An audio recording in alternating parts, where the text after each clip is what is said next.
And he was like, I hate you. And then he made sizzling sounds like this. So hey everyone, I am the Gerbil. This is the Galaxy Last Week for July 3rd, 2022. And here's what we're going to talk about over here. A couple bug reports, some community mood shifting. I think it's a good thing. Some celebrations I'd love to shout out for.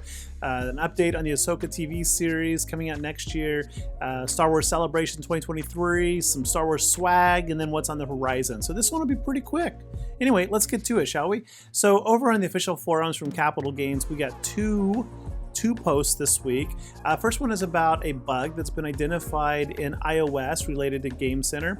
It basically, it's if you're playing in airplane mode, it's causing a bug to happen. I don't know what's going on exactly, but a lot of people are getting the switch account screen that pops up all the time. I get it every day. It's very annoying. I end up force quitting the app because I'm scared to hit switch.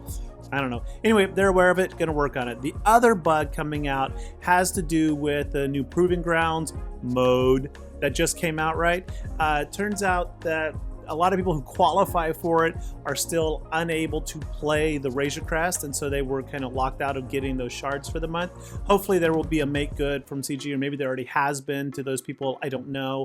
But if you were affected by that, I highly recommend you contact EA CG support, and I've heard from a few people that they were able to get the rewards sent to them, which is pretty cool. Moving on though, in the greater community of Star Wars Galaxy Heroes, there was an interesting theme this week that I noticed.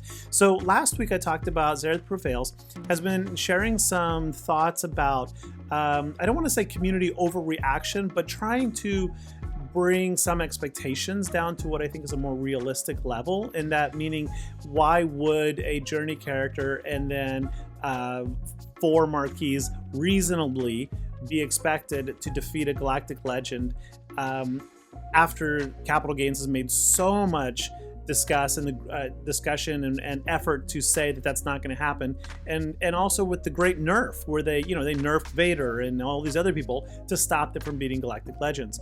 Now yes, I could go on and on and on about the Inquisitor thing, and I don't want to, but over on Arnold's channel yesterday and then AP Games channel also yesterday, they both posted very interesting videos, and I really applaud Arnold.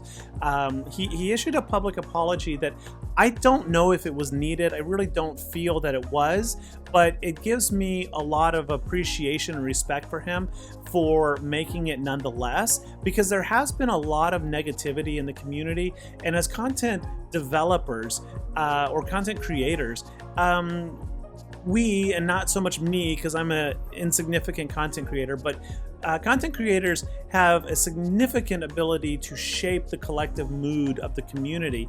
And what Arnold said is basically he's become aware of that a lot of people have expressed to him that he's been very negative, and he doesn't mean to do that, he says, and I believe him. And so he issued a brief apology and said that he's going to try to be more positive and optimistic and stick with the fun of the game and such.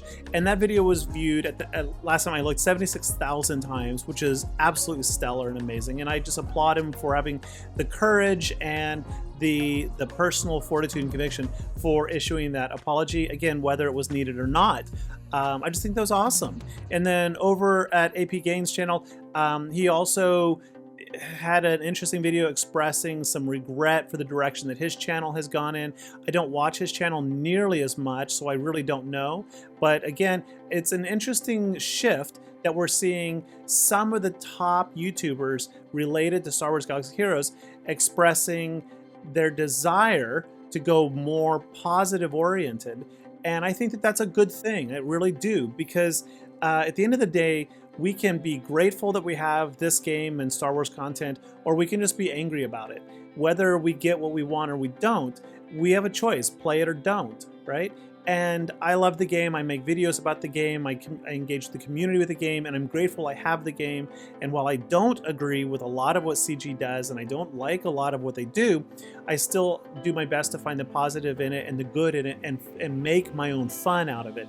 And I think that if we have more people looking at it from that perspective, we'll probably have a net benefit. Anyway, I don't want to go on too much about that, but it's an interesting shift I'm seeing in the community, and it's a good one, I think. Over on Scribe Scribe Gaming. He did this really cool video, and this is, I think, a must-watch for the week. He talks about a Datacron combo between Jedi Master Luke and Isla. Now, I say Isla, he says Ayla. I don't know which is correct, but he takes Jedi Master Luke in here in arena against this Kenobi team, and he kills all 4 of the non-GL characters by Kenobi's second turn. He takes no damage, I think, by that point, and Kenobi ends up missing his second attack. It's an absolute landslide obliteration that is just comical and fun, but also really exemplifies the excessive OP opportunities that these Datacrons present. So I do hope that Capital Gains structurally changes Datacrons. Now that they've been introduced, a lot of times they come back and they modify things. I hope that they do that. I hope they reevaluate and make some changes. But again, there is some fun out there if you look for it. Here's a really positive one. So this is from a user on Reddit who posted a picture of some flowers with 2 phones, and those are wedding rings underneath it. He explains that he met his wife through Star Wars Galaxy of Heroes, and well, they ended up getting married just recently. So congratulations. That this is posted by the myth, the legend, GS6, it looks like. Yeah, so congratulations out there. That's really heartwarming, and I was happy to see that was the #1 upvoted Star Wars Galaxy Hero post for the week. So that's really great. Again, positivity for the win. And then over on Heinz's channel, a big shout out to him. If you all don't know Heinz, he does videos with Cubs Fan Han a lot and a bunch of other people, and I think that he's another really well-balanced, thoughtful YouTuber who provides a lot of interesting and I think fair content and discussions about the game. But he hit 10,000 subs this week, and I think that's very well deserved. I really appreciate his channel, and I'm glad that he makes the content he does. So good job, Heinz.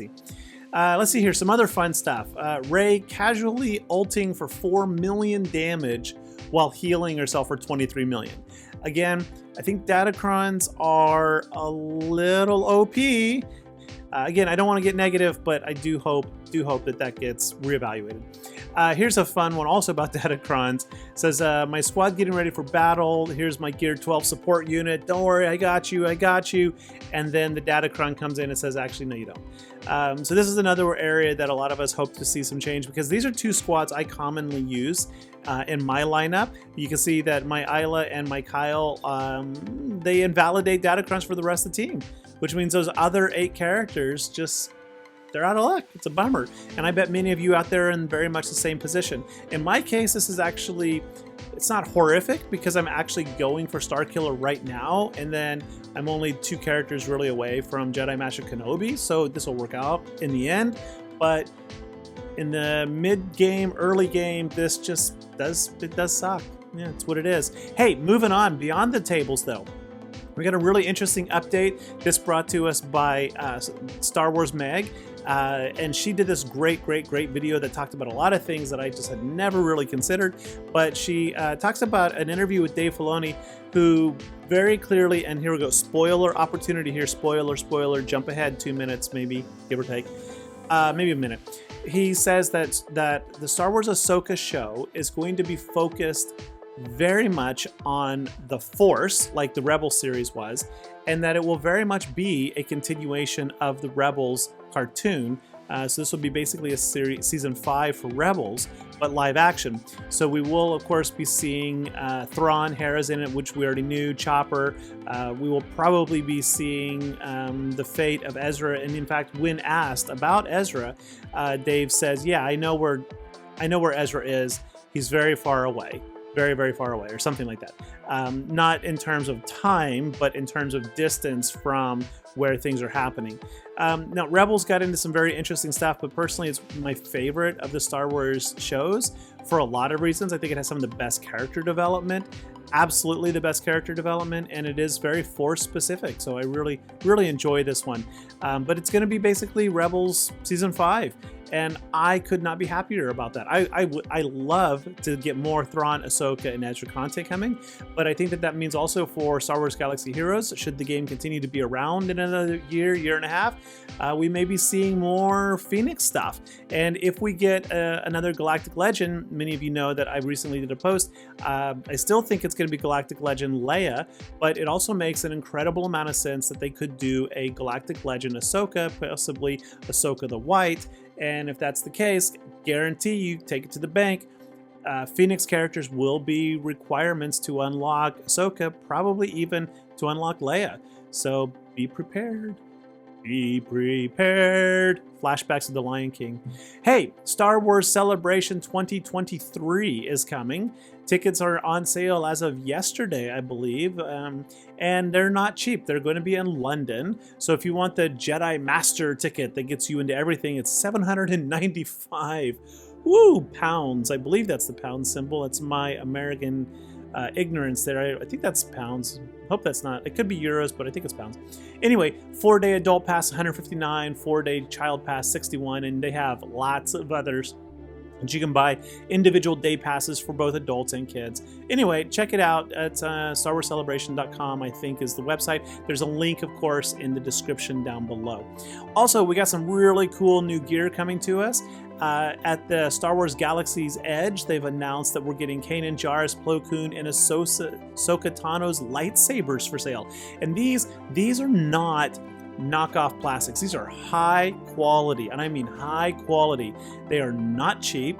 They come in you can see this box right here. There's an example of one with all kinds of high-end details, materials, everything. They're beautiful. A lot of people collect these things, so just sharing. There's also some new Star Wars swag. Of course, you can get that anywhere you want.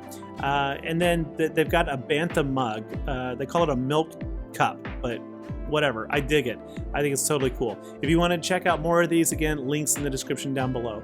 Finally, we got the Horizon, what's coming up later this week and beyond in Star Wars. I stumbled across this book in my research for the show, or book website. This is utini.com, utini.com, and they have a really good list of all of the upcoming literature. And I happen to note that there are 2 comics coming out this week, and I don't even know how to pronounce that first one, Halcyon Legacy, I think, and then Mandalorian #1. These are comic books, both of them, but also coming up at the end of the month is a new book, Star Wars Padawan, that looks pretty good, and then November 1st, the next one will be the High Republic Path of Deceit. So a lot of these books become canon at some point or another. Some of them are canon immediately, some are not, but whatever. They're amazing and fun content, so check it out. In the middle here, we got the upcoming remaining television movies, right? We got Andor on the 31st. We got Star Wars Summer Vacation on August 5th, which looks absolutely comical. Andor is the one that's got me most excited. And of course, directly beneath me here is this week's calendar of events. So screenshot it if you need. Anyway, that's it for today. That was last week in the galaxy. I hope you had a good time. If you enjoyed this video, once again, please do hit that like and subscribe. It does mean a lot to me. And I will see you all later on the holotables or here on YouTube. Take care. Bye-bye.